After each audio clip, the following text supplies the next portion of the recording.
क्या सिर्फ सोचने से आपको सब कुछ मिल सकता है? सिर्फ सोचने से? हाँ, मिल सकता है। क्योंकि आपके आज के एहसास ही आपका कल बनाता है, और जो आप आज हो वो आपके बीते हुए कल के एहसास हैं, जिन्हें आपने जिया है, ना कि सिर्फ सोचा है, जिन्हें आपने जिया है। मैनिफेस्टेशन, वाटर टेक्निक, आकर्षण का सिद्धांत, थैंक यू यूनिवर्स। क्या ये सारी चीजें गलत है? नहीं, एक एक चीज सही। एक एक चीज सही है, लेकिन उसका कंटेक्स्ट क्या है, किस संदर्भ में सही है। हम सबको लाइफ में अबंडेंस चाहिए होती है, और बहुत जरूरी भी है, क्योंकि वो हमारी चेतना की यात्रा के लिए भी एक फर्स्ट स्टेप है। अगर आपने लाइफ में, जब तक आपकी चेतना उस अबंडेंस को फील नहीं करती है, उस माया को फील नहीं करती है, उस माया को नहीं जीती है, तब तक आपकी यात्रा स्टक हो जाती है वहीं पर। क्योंकि आपका शरीर वो मशीन है जिसके थ्रू आपकी चेतना ये सब एक्सपीरियंस करती है। माया का जो ग्रेट गेम है उसे एक्सपीरियंस करती है, हर एक फ्रीक्वेंसी पर वाइब्रेट करती है। इसलिए धन बहुत जरूरी है।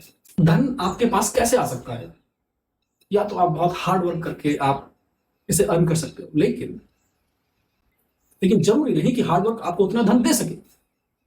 लेकिन सबसे पहली बात आता है मैनिफेस्टेशन पे। क्या मैनिफेस्टेशन से सब कुछ होता है?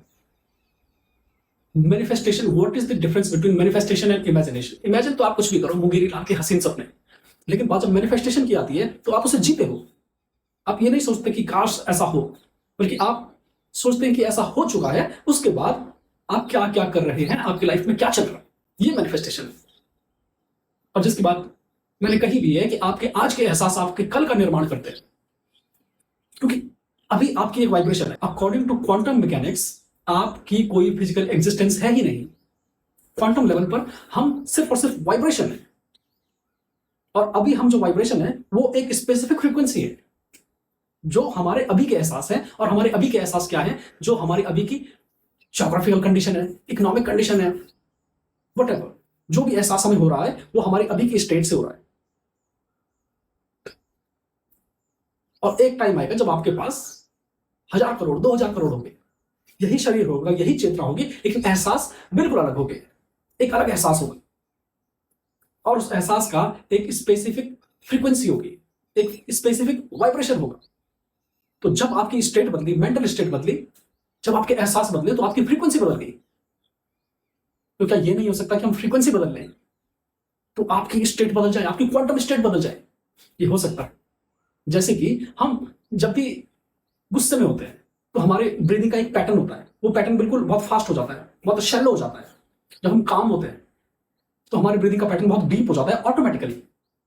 ऐसे ही अगर हम गुस्से को कंट्रोल नहीं कर सकते हैं तो हम उस ब्रीदिंग पैटर्न को कंट्रोल कर सकते हैं। जब भी आपको गुस्सा आ रहा हो, आप डीप ब्रीदिंग करें, नाभि से ब्रीदिंग करें।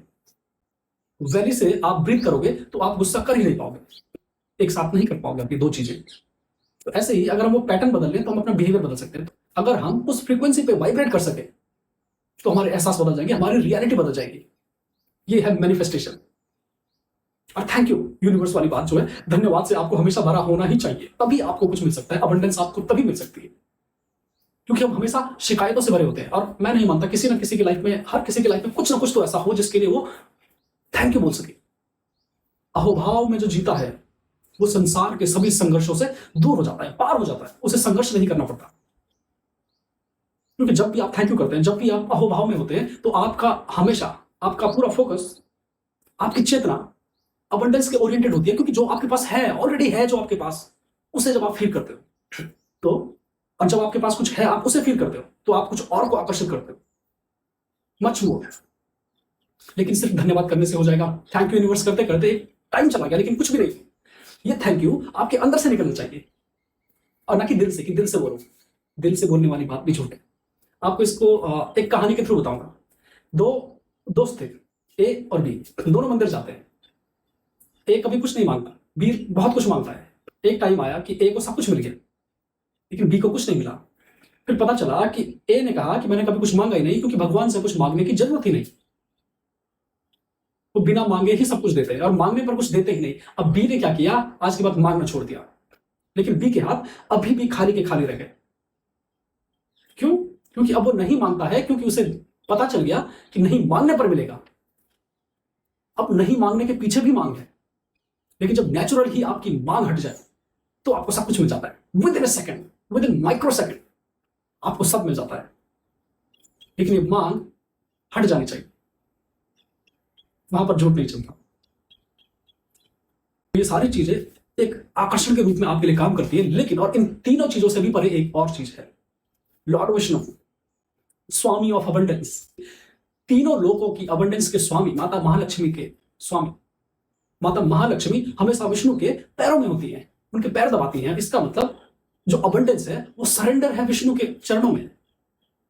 तो आपको विष्णु होना है तो लक्ष्मी तो आपको सर्व करेगी ही, क्योंकि लक्ष्मी, प्रकृति आपको सर्व करने के लिए, प्रकृति हमेशा भगवान विष्णु को सर्व करने के लिए है, क्योंकि वो भगवान विष्णु की वल्लभा है। तो अगर आप विष्णु हो जाते हैं तो लक्ष्मी आपकी नियति है। विष्णु समस्त ब्रह्मांड के स्वामी है। अगर आप विष्णु तत्व की फ्रीक्वेंसी पर वाइब्रेट कर सकते हैं फिर तो आपको अपार धन संपदा मिल सकती है, अपार धन संपदा। लेकिन उसका लक्ष्य सिर्फ एक ही है कि आप उस फ्रीक्वेंसी पर वाइब्रेट करके आगे निकल जाए। पैसा ही आपका उद्देश्य ना हो, पैसा सिर्फ एक माध्यम होना चाहिए ऐश्वर्य के लिए। लक्ष्मी माध्यम है विष्णु तक पहुंचने के लिए।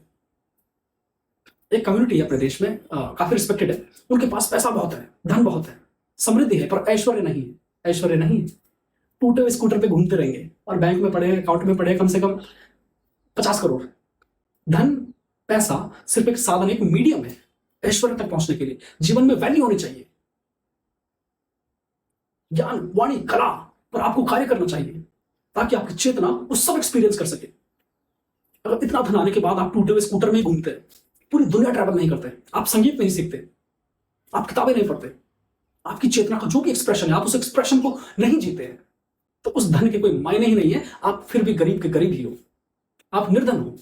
फिर अगले जन्म में आपको वो अबंडेंस नहीं मिलेगी, क्योंकि फिर ब्रह्मांड कहता है कि ये मशीन जो तुझे व्यवस्थाएं दी गई थी तूने उनका यूज ही नहीं किया, चल तेरे को गरीब बना देता हूं, जा तो किसी झोपड़े में जन्म ले ले। महाविष्णु आपको सब कुछ दे सकते हैं। और एक स्टोरी बताता हूं, हमारा सबसे अमीर मंदिर कौन सा है? तिरुपति बालाजी, जहां पर हर साल 4 से 5 हजार करोड़ का चढ़ावा आता है। बद्रीनाथ में एक शिला है जिसे कहते हैं कुबेर शिला।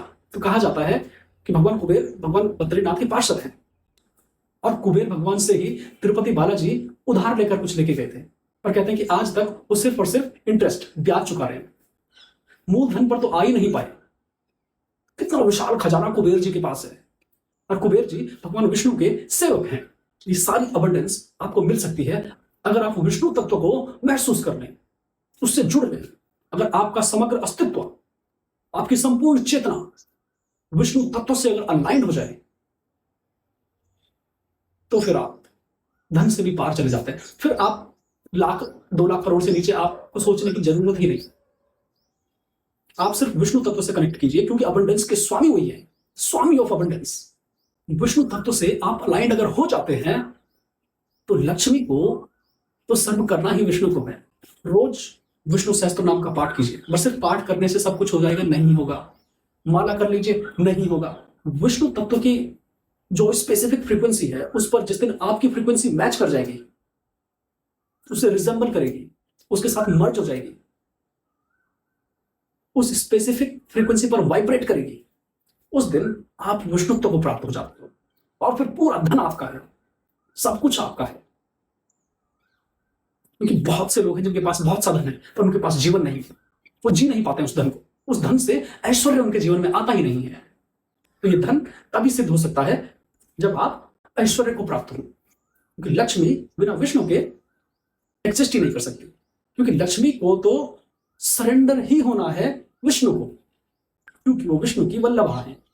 विष्णु तत्व की फ्रीक्वेंसी को आप समझिए, और अगर आप ये समझ जाते हैं सिर्फ 20 to 30% तो आप राजा हो। लिख के ले लीजिए।